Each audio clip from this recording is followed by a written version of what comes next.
नमस्कार, मैं हूं आपके साथ अंकिता पाल। बुलेटिन की शुरुआत करते हैं। राजस्थान विधानसभा अध्यक्ष वासुदेव देवनानी ने बुधवार को महाशिवरात्रि के मौके पर अजमेर के कई शिव मंदिरों में पूजा अर्चना की और माथा टेका है। उन्होंने प्रदेशवासियों की सुख समृद्धि और खुशहाली की कामना की है। देवनानी ने इस अवसर पर कहा कि भारत की प्राचीन संस्कृति और सनातन परंपरा अत्यंत समृद्ध है, जिसे दुनिया में कहीं और नहीं देखा जा सकता। उन्होंने महाशिवरात्रि पर ब्रह्मा सावित्री वेद विद्यापीठ पुष्कर में परम पूज्य राष्ट्र संत गोविंद देव गिरि जी महाराज का आशीर्वाद लिया और कहा कि उनके मार्गदर्शन से समाज सेवा और भारतीय संस्कृति के संरक्षण में को प्रेरणा मिलती है। देवनानी ने पूजा की शुरुआत की अर्जी वाले महादेव मंदिर रसायनशाला से की है और फिर उन्होंने भोलेश्वर महादेव मंदिर, चित्रकूट धाम, पुष्कर और वैद्यनाथ मंदिर में भी दर्शन कर शिवलिंग का अभिषेक किया है। महाशिवरात्रि के पावन अवसर पर देवनानी वैशाली नगर स्थित भोलेश्वर महादेव मंदिर में आयोजित ध्वजारोहण कार्यक्रम में शामिल हुए और इस मौके पर सीताराम शर्मा, दीपेंद्र लालवानी, सुरेश चारभुजा, विक्रम सिंह राठौर और साथ ही संदीप तंवर सहित अन्य भी मौके पर मौजूद रहे।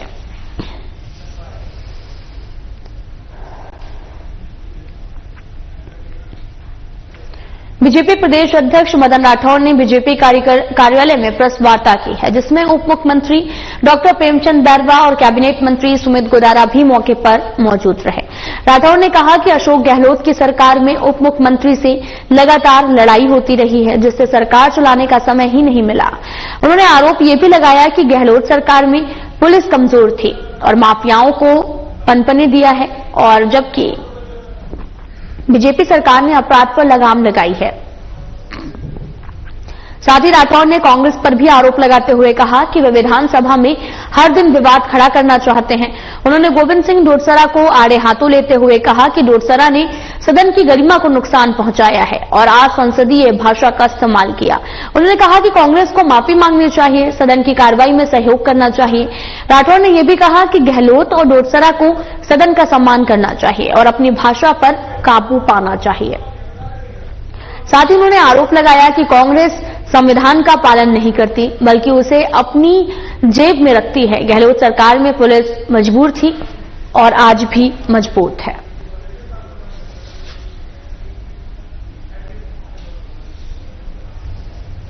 आपको बता दें कि उन्होंने कहा कि कांग्रेस संविधान का पालन नहीं करती, बल्कि उसे अपनी जेब में रखती है।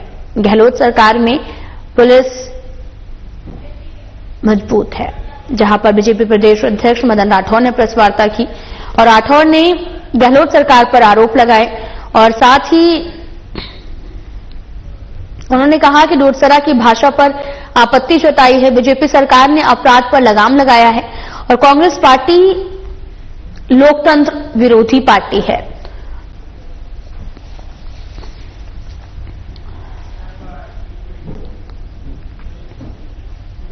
चित्तौड़गढ़ सांसद और बीजेपी के पूर्व प्रदेश अध्यक्ष सीपी जोशी आज डूंगरपुर जिले के दौरे पर रहे हैं। इसी क्रम में सांसद सीपी जोशी दामली स्थित शिव मंदिर में पूजा अर्चना कर देश के सुख एवं समृद्धि की कामना की है।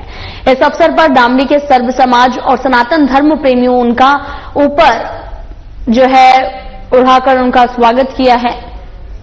इस अवसर पर दामली दोबड़ा, पुनाली और आसपास के सर्व समाज के लोग उपस्थित थे। सांसद सीपी जोशी के साथ कमलेश पुरोहित, गुरु प्रसाद पटेल, प्रभु पांड्या, सुरमाल परमार, हंसमुख पांड्या, शांतिलाल सुधार सहित ग्रामीण जन उपस्थित थे।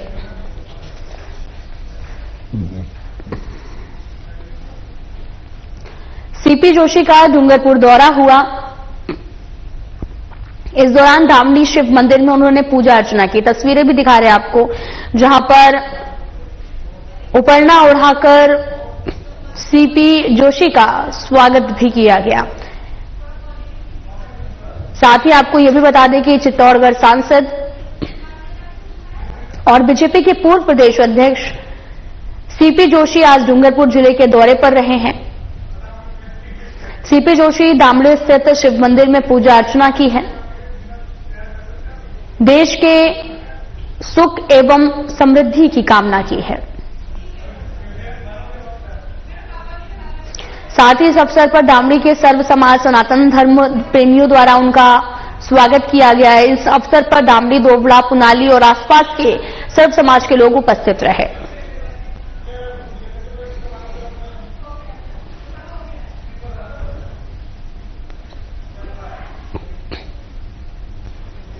एपेक्स यूनिवर्सिटी परिसर में विज्ञान एवं प्रौद्योगिकी विभाग, राजस्थान सरकार और विज्ञान भारती के संयुक्त तत्वाधान में विज्ञान दिवस पर आयोजित विज्ञान महोत्सव में मुख्य अतिथि के रूप में संबोधित किया और कहा कि भारत सदियों से ज्ञान और विज्ञान में विश्व का नेतृत्व करता रहा है। और उन्होंने ये भी कहा कि महाभारत और रामायण के उदाहरणों से भारतीय विज्ञान की समृद्धि को उजागर किया है। मंत्री दिलावर ने बताया कि भारत ने दुनिया को शून्य की महत्वपूर्ण खोज दी और आज चंद्रमा के दक्षिणी ध्रुव पर सैटेलाइट भेजने वाले पहला देश भी भारत है। उन्होंने व्यंग करते हुए कहा कि जब अंग्रेज भारत आए तो हमारी जलेबी और कृषि तकनीकों को देखकर हैरान थे। मंत्री ने युवाओं को विज्ञान के क्षेत्र में नए कीर्तिमान स्थापित करने और आने वाले पीढ़ियों को प्रेरित करने का आह्वान किया। कार्यक्रम की शुरुआत मां सरस्वती के समक्ष दीप प्रज्वलन से हुई है। इस अवसर पर डॉक्टर नागेंद्र शर्मा, प्रोफेसर सोमदेव शांतनु और प्रोफेसर आशुतोष शर्मा और वी सरवन कुमार ने भी संबोधित किया है।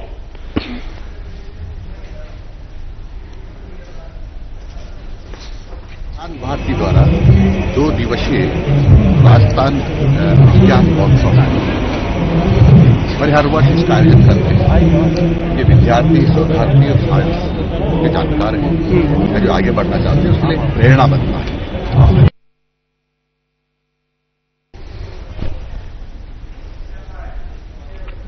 रीट परीक्षा का आयोजन 2 दिन तक 3 पारियों में किया जाएगा। कुल 36,925 अभ्यर्थी परीक्षा में शामिल होंगे और सभी परीक्षा केंद्रों के गेट 1 घंटे पहले बंद कर दिए जाएंगे। परीक्षा के शांतिपूर्ण और सफल आयोजन के लिए सुरक्षा व्यवस्था के पुख्ता इंतजाम किए गए हैं और जिले में रीट अभ्यर्थियों के लिए 21 रोडवेज बसों की व्यवस्था की गई है। परीक्षा केंद्रों पर बायोमेट्रिक उपस्थिति ली जाएगी और महिला पुलिस कांस्टेबल की भी तैनाती रहेगी।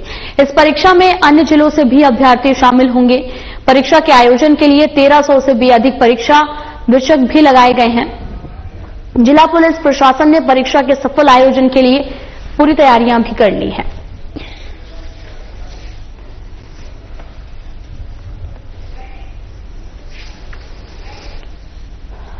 आपको बता दें कि रीट परीक्षा के लिए सुरक्षा के पुख्ता इंतजाम किए गए हैं। दरअसल 36,925 अभ्यर्थी परीक्षा में शामिल होने वाले हैं। रीट परीक्षा के लिए रोडवेज बसें जो हैं वो भी चलाई जाएंगी। बायोमेट्रिक उपस्थिति, महिला कांस्टेबल तैनात किए गए हैं। दरअसल आपको बता दें कि रीट परीक्षा का आयोजन 2 दिन तक 3 पारियों में किया जाएगा। कुल 36,925 अभ्यर्थी परीक्षा में हिस्सा भी लेंगे।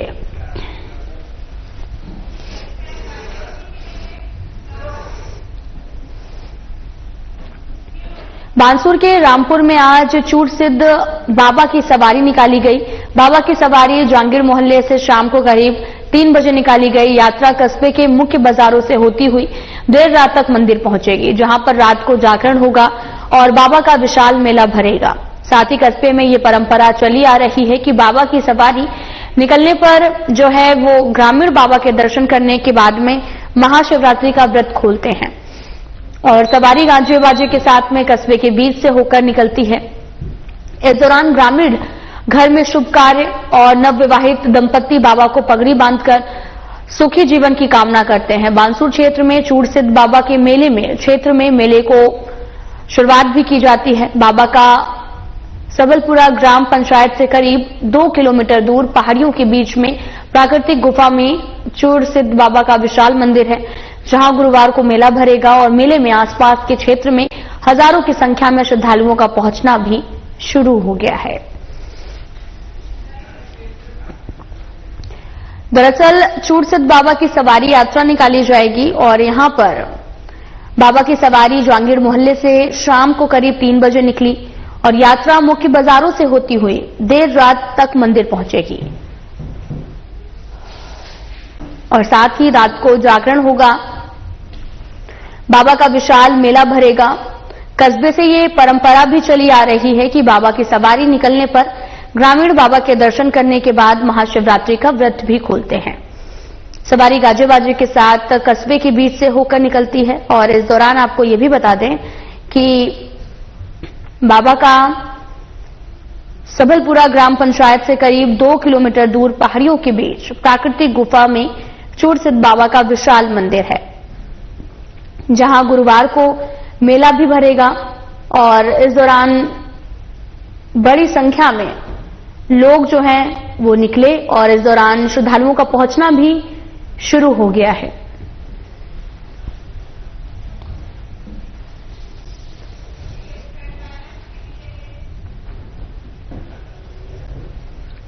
जवाहर कला केंद्र की पाक्षिक नाट्य योजना के तहत बुधवार को रंगायन में नाटक हेलो मिस्टर परसाई का मंचन किया गया है।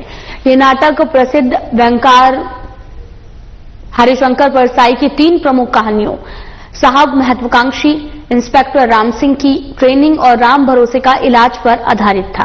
नाटक की शुरुआत एक किताब से होती है जिसमें से किरदार बाहर आते हैं और मिस्टर परसाई से संवाद करते हैं। इन किरदारों का भी कहना है कि उनके बारे में जो किताबों में लिखा गया है वह कभी हुआ ही नहीं है। वे परसाई से विद्रोह करते हैं क्योंकि उन्होंने समाज को बदलने की जो कल्पना की थी वह पूरी नहीं हो पाई। सुरेश आचार्य द्वारा निर्देशित इस नाटक में सामाजिक और राजनीतिक मुद्दों पर व्यंग किया गया था। ये नाटक दर्शकों के बीच साहित्य और समाज के बीच संबंधों को उजागर करता है। नाटक में मंच पर कलाकारों में मालू सिंह राठौर, रमेश शर्मा, प्रहलाद सिंह, राज पुरोहित, सुरेश आचार्य और प्रियंका आर्य, प्रतीक कुमार प्रजापत, राहुल ऋषिदेव, मोहित शर्मा और अभिषेक शर्मा शामिल रहे। अगले दिन गुरुवार को स्वदेश दीपक द्वारा लिखित नाटक कोर्ट मार्शल का मंचन अखिलेश नारायण के निर्देशन में किया जाएगा।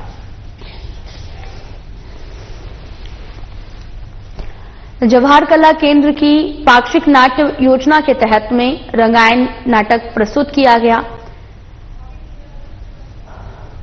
हेलो मिस्टर परसाई का मंचन किया गया। इस दौरान ये जो नाटक है वो प्रसिद्ध व्यंगकार हरिशंकर परसाई के द्वारा किया गया है। और आपको ये भी बताते चलें कि राम भरोसे का इलाज, साहब महत्वाकांक्षी, इंस्पेक्टर राम सिंह की ट्रेनिंग जैसे कहानियों पर आधारित है।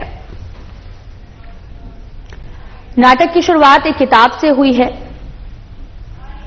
जिसमें से किरदार बाहर भी आते हैं और मिस्टर परसाई से संवाद करते हैं। कला केंद्र जयपुर में नाटक हेलो मिस्टर परसाई का मंचन हुआ और हमारी पूरी टीम ने मिलकर उस नाटक का निर्माण किया है। और हरिशंकर परसाई जी जो भारत के एक विख्यात व्यंग्यकार हैं, उनकी 3 कहानियों के आधारित है ये नाटक और उनके अन्य नाटकों से भी कुछ हमने डायलॉग्सों को इस नाटक में समाहित किया है। और बेसिकली हरिशंकर परसाई की लगभग 50-60 कहानियां पढ़ने के बाद जो एक स्केच बना इस नाटक को लेकर, तो उसी के इस तीनों कहानियों को गूंथा गया है। और कहीं ना कहीं दूसरी कहानियों में ऐसा लगा मुझे हरिशंकर परसाई जी के जो अंदर का द्वंद्व या उनके अंदर जो गुस्सा है या जो रोष है वो मुझे दूसरी कहानियों में नजर आया। तो मैं उस गुस्से को भी इस नाटक में मैंने दिखाने का प्रयास किया है। और कहीं ना कहीं मुझे ये भी लगता है कि शायद वो जो हरिशंकर परसाई जी का जो रोष है, गुस्सा है, वो कहीं ना कहीं एज ए निर्माता मेरा भी कुछ प्रकाश आ ही जाता है। खबर हनुमानगढ़ से है, जहां पर जिला कलेक्टर कानाराम ने हनुमानगढ़ पंचायत समिति और नगर परिषद कार्यालय का औचक निरीक्षण किया है। इस दौरान उन्होंने कार्यालय की सभी शाखाओं का अवलोकन करते हुए रिकॉर्ड को जांचा। टाउन पंचायत समिति में विशेष रूप से स्थापना, संपर्क, शिकायत विधि सहित पंचायत शाखा का निरीक्षण किया है। मनरेगा शाखा का निरीक्षण करते हुए जिला कलेक्टर ने NMMS पोर्टल पर ऑनलाइन उपस्थिति चेक करते हुए निरीक्षण करने के निर्देश दिए हैं। हनुमानगढ़ नगर परिषद के निरीक्षण दौरान जो है वो रिकॉर्ड रूम में सीसीटीवी कैमरे लगाने, फायर सिस्टम इंस्टॉल करने के निर्देश दिए। जिला कलेक्टर ने कहा कि निस्तारित पत्रावलियों के रिकॉर्ड को रिकॉर्ड रूम में रखवाया जाए और नामांतरण के निस्तारण की पेंडेंसी को भी शीघ्र दूर करने, निर्माण कार्य में कार्यादेश जारी होने के बावजूद शुरू नहीं हुए। कार्य को जल्द शुरू करवाते हुए पूर्ण करवाने के निर्देश दिए। इस मौके पर हनुमानगढ़ नगर परिषद आयुक्त सुरेंद्र कुमार यादव, हनुमानगढ़ विकास अधिकारी राजीव यादव, एडीओ रामेश्वर लाल, अशोक शर्मा, कमल सिंह शेखावत मौजूद रहे।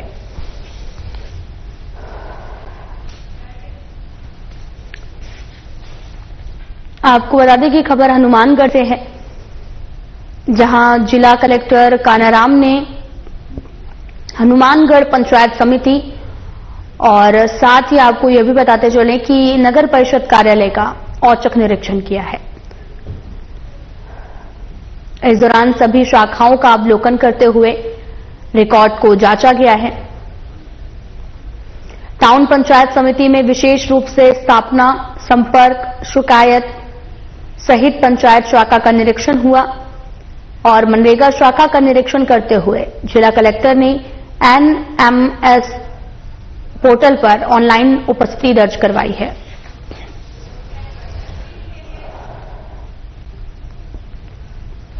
आई लीग में Rajasthan United football club Uruguayan खिलाड़ी मैकॉल ग्रैम्बियल कैम्ब्रेरा ने भी अपने अविश्वसनीय गोल से फुटबॉल प्रेमियों को मंत्रमुग्ध कर दिया है।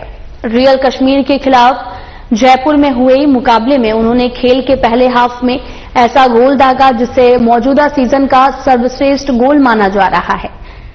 कैब्रेरा ने डी एरिया में साथी खिलाड़ी के साथ पास में चेस्ट से नियंत्रित किया है और शानदार संतुलन के साथ रिवर्स शॉट्स लगाकर गेंद को सीधे जाल में डाल दिया। ये गोल इतना बेहतरीन था कि विपक्षी गोलकीपर और खिलाड़ियों को भी हतप्रभ कर दिया है और साथ ही कमेंटरों ने भी इसे आई लीग के सीजन का सर्वश्रेष्ठ गोल बताया। जबकि सोशल मीडिया पर यह तेजी से वायरल हो रहा इंस्टाग्राम पर इस गोल के मीम्स भी बनाए जा रहे हैं। ये लोग इसकी तुलना दिग्गज फुटबॉलर क्रिस्टियानो रोनाल्डो के गोल से कर रहे हैं। फुटबॉल प्रेमियों ने इसे वर्ल्ड क्लास गोल की संज्ञा दी है। आपको बता दें कि आई लीग में राजस्थान यूनाइटेड फुटबॉल क्लब खिलाड़ी मैकॉल गैम्ब्रियल कैम्ब्रो ने अपने अविश्वसनीय गोल से फुटबॉल प्रेमियों को मंत्रमुग्ध कर दिया है। रियल कश्मीर के खिलाफ जयपुर में हुए मुकाबले में उन्होंने खेल के पहले हाफ में एक गोल दिया और जिसके बावजूद भी जिसे मौजूदा सीजन का सर्वश्रेष्ठ गोल भी माना जा रहा। कैब्रेरा ने डी एरिया में साथी खिलाड़ी के साथ चेस्ट से नियंत्रित किया और शानदार संतुलन के साथ रिवर्स शॉट लगाकर गेंद को सीधे जाल में डाल दिया।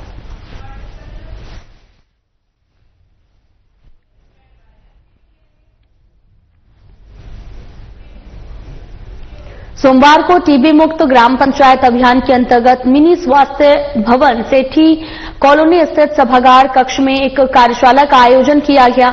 इस कार्यशाला में अभियान के तहत आयोजित होने वाली गतिविधियों पर विस्तृत विचार विमर्श किया गया। कार्यशाला के मुख्य वक्ता राज्य क्षय रोग अधिकारी डॉक्टर पुरुषोत्तम सोनी ने अभियान के विषय में गहराई से जानकारी दी है। उन्होंने जिला और ब्लॉक स्तर पर की जाने वाली गतिविधियों पर चर्चा की है। साथ ही पीपीटी प्रेजेंटेशन के माध्यम से अभियान के 6 प्रमुख इंडिकेटर्स पर प्रकाश डाला गया। डॉक्टर सोनी ने टीबी मरीजों की अधिक से अधिक सैंपलिंग और सीबी नॉट और 2 नॉट मशीन के जरिए टीबी स्क्रीनिंग के महत्व पर जोर दिया है। इसके अतिरिक्त उन्होंने लैब टेक्नीशियनों की ट्रेनिंग, रेफरल सिस्टम को बढ़ाने, सैंपल्स ट्रांसपोर्ट स्टेटस के प्रबंधन के विषय में बताया है। उन्होंने ये भी कहा कि हर टीबी मरीज का निक्षय आईडी बनाना और निक्षय पोर्टल पर समय पर एंट्री करना आवश्यक है। साथ ही उन्होंने निक्षय मित्र बनाने में जनप्रतिनिधियों, आमजन की सहभागिता पर बल दिया। संबंधित गतिविधियों पर चर्चा करते हुए डॉक्टर सोनी ने सभी कार्यों को नियत समय अवधि में प्रभावी तरीके से संपन्न करने की आवश्यकता पर जोर दिया है। कार्यशाला में उपस्थित अन्य प्रमुख वक्ताओं में संयुक्त निदेशक जयपुर जोन डॉक्टर यदुराज सिंह शामिल थे। उन्होंने अभियान में समाज के प्रत्येक वर्ग तक जागरूकता का संदेश पहुंचाने के महत्व को रेखांकित करते हुए सभी से गंभीरता से प्रयास करने की अपील की है। जिला क्षय रोग अधिकारी जयपुर प्रथम डॉक्टर रविंद्र कुमार खत्री ने सीबी नॉट और 2 नॉट मशीन की विशेषताओं पर चर्चा की। वहीं जयपुर द्वितीय के जिला क्षय रोग अधिकारी डॉक्टर रामावतार जायसवाल ने सामूहिक सहभागिता की महत्वता पर बल दिया है, जिससे अभियान के लक्ष्यों की प्राप्ति होगी और संभव हो कि कार्यशाला में सीएमएचओ जयपुर प्रथम डॉक्टर रवि शेखावत, सीएमएचओ जयपुर द्वितीय डॉक्टर हंसराज बदारिया सहित संभाग के अन्य 6 जिलों के सीएमएचओ, डीटीओ और पीपीएम कोऑर्डिनेटर भी उपस्थित रहे।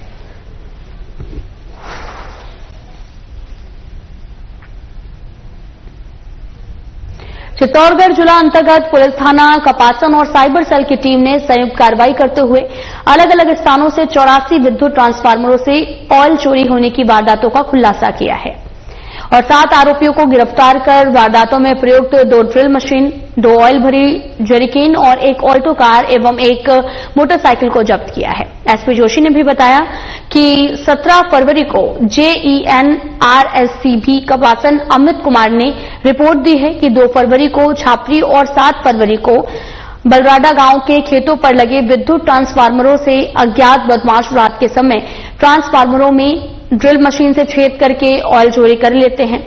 रिपोर्ट पर प्रकरण दर्ज कर जांच शुरू की गई और चोरी का खुलासा करते हुए 7 आरोपियों को पुलिस ने धर दबोचा है।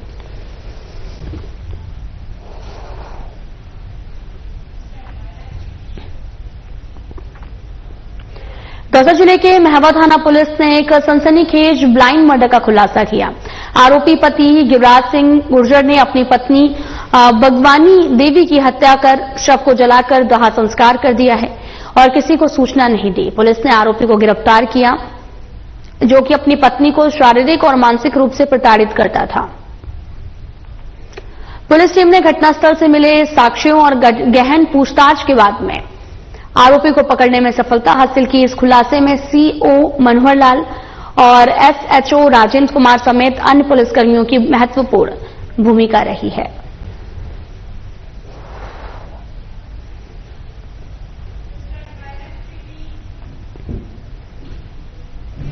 करौली जिले की सपोट्रा थाना पुलिस ने रविवार को एक बड़ी कार्रवाई करते हुए 3 शातिर गांजा तस्करों को गिरफ्तार किया है।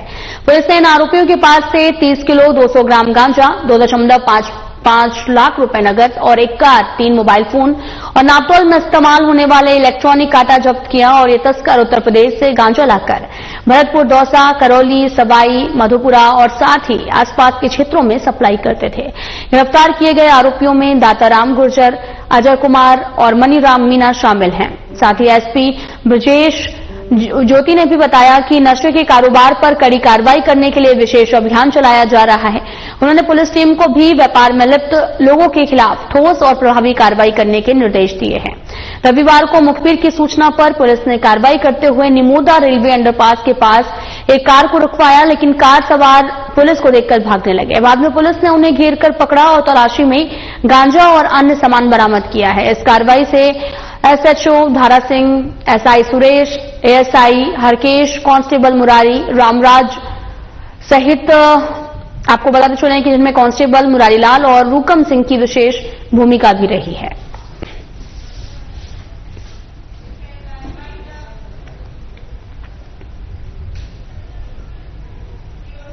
फिलहाल बुलेटिन में इतना ही। नमस्कार।